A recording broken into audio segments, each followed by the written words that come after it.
Iran Israel സംഘർഷം ചൂടുപിടിക്കുകയാണ്. അതേസമയം ഒരു കരയുദ്ധം അസാധ്യവുമാണ്. എന്തുകൊണ്ടാണ് അങ്ങനെ? പശ്ചിമേഷ്യൻ രാഷ്ട്രീയ ഭൂപടത്തിൽ ഏറ്റവും കടുത്തതുമെന്നാൽ ഭൂമിശാസ്ത്രപരമായി വളരെ അകലെയുള്ളതുമായ ഒരു ശത്രുതയാണ് ഇറാനും ഇസ്രായേലും തമ്മിലുള്ളത്. സാധാരണയായി രാജ്യങ്ങൾ തമ്മിലുള്ള യുദ്ധങ്ങൾ ആരംഭിക്കുന്നത് സംഘർഷഭരിതമായ അതിർത്തികളിലൂടെയാണ്. എന്നാൽ ഇറാനും ഇസ്രായേലും തമ്മിൽ ഏകദേശം 2000 കിലോമീറ്ററിലധികം ദൂരമുണ്ട്.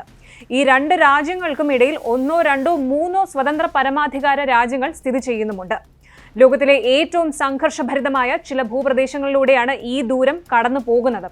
അതുകൊണ്ട് തന്നെ ഇവർ തമ്മിൽ ഒരു തുറന്ന കരയുദ്ധം നടക്കുക എന്നത് പ്രായോഗികമായി അസാധ്യമാണ്. ഇസ്രായേലും ഇറാനും ഇന്ത്യയും പാകിസ്ഥാനും പോലെയോ ദക്ഷിണ കൊറിയയും ഉത്തര കൊറിയയും പോലെയോ അയൽ രാജ്യങ്ങളല്ല. ടെലവീവിൽ നിന്ന് തെഹ്റാനിലേക്ക് ഏറ്റവും കുറഞ്ഞ വ്യോമദൂരം ഏകദേശം 1800 മുതൽ 2000 കിലോമീറ്റർ വരെയാണ്. കരമാർഗം ഈ ഒരു ദൂരം താണ്ടുക എന്ന് പറയുന്നത് ബുദ്ധിമുട്ടുള്ളതാണ്, ചിന്തിക്കാനാവാത്തതാണ്. മൂന്നാം രാജ്യങ്ങളിലൂടെയുള്ള അസാധ്യമായ യാത്രയാണ് ഇതിനു പിന്നിലുള്ളത്. ഇനി ഇസ്രായേലിൽ നിന്ന് ഇറാനിലേക്ക് കരമാർഗം യാത്ര ചെയ്യണമെങ്കിൽ ജോർദൻ, ഇറാഖ്, ഒരുപക്ഷെ സിറിയ എന്നീ രാജ്യങ്ങളിലൂടെ കടന്നു പോകേണ്ടി വരും. സമാധാനപരമായ സാഹചര്യങ്ങളിൽ പോലും ഈ കരമാർഗം ഒന്നിലധികം അന്താരാഷ്ട്ര അതിർത്തികൾ കടക്കേണ്ടതുണ്ട്.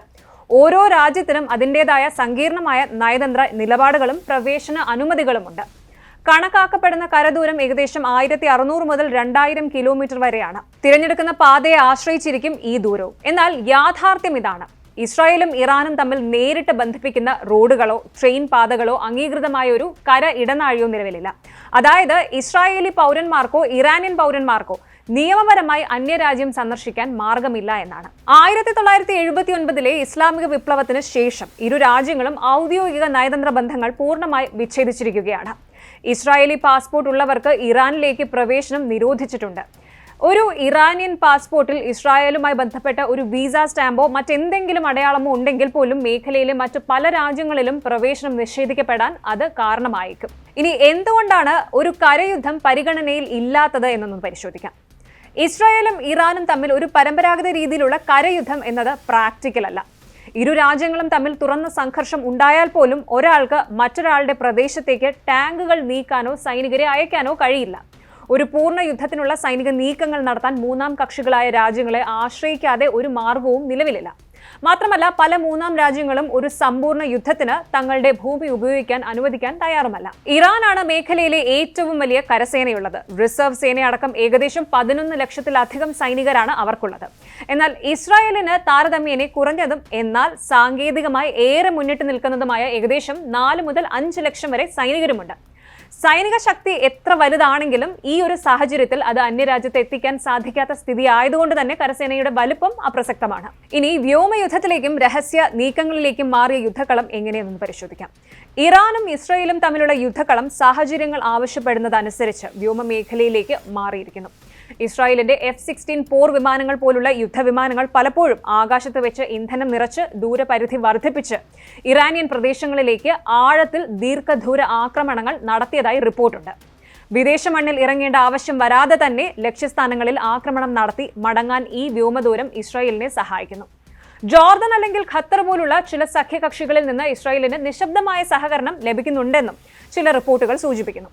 അടുത്തതായി, രഹസ്യാന്വേഷണ പ്രവർത്തനങ്ങളും ഈ സംഘർഷത്തിൽ ഒരു പ്രധാന ആയുധമാണ്.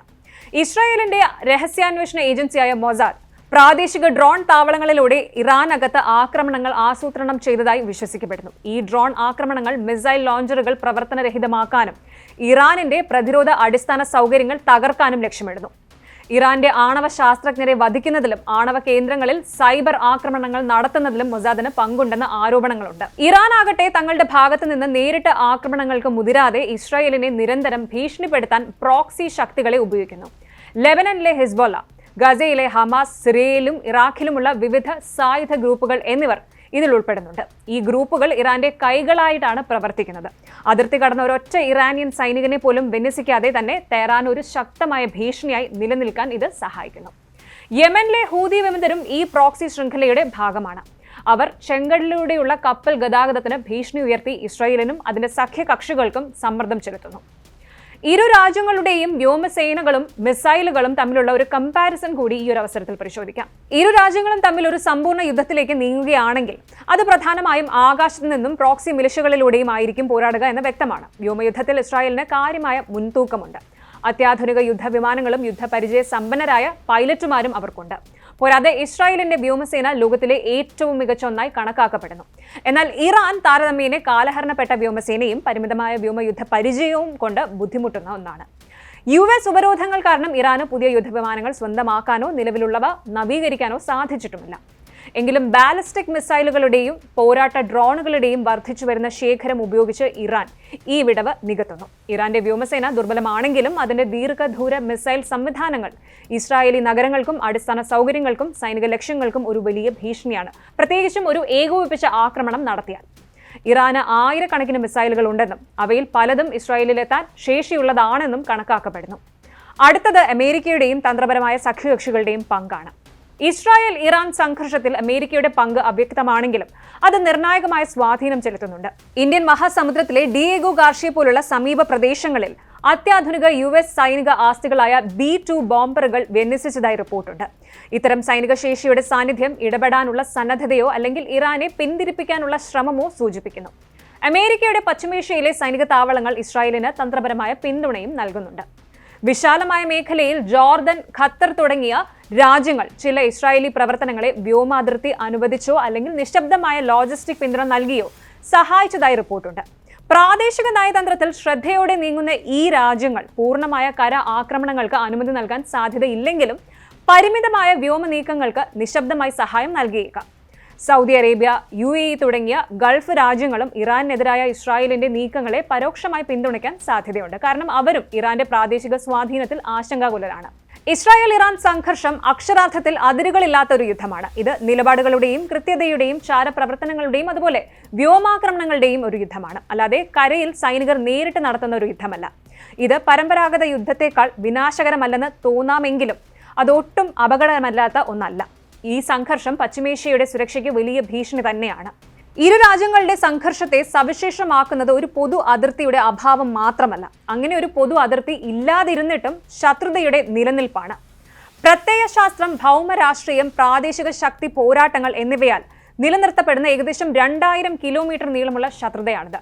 ടാങ്കുകളും കിടങ്ങുകളും ഉപയോഗിച്ച് പോരാടാൻ കഴിയാത്ത ഡ്രോണുകളും മിസൈലുകളും പ്രോക്സി മിലിഷ്യകളും ഉപയോഗിച്ച് പോരാടുന്ന ഒരു യുദ്ധമാണിത്.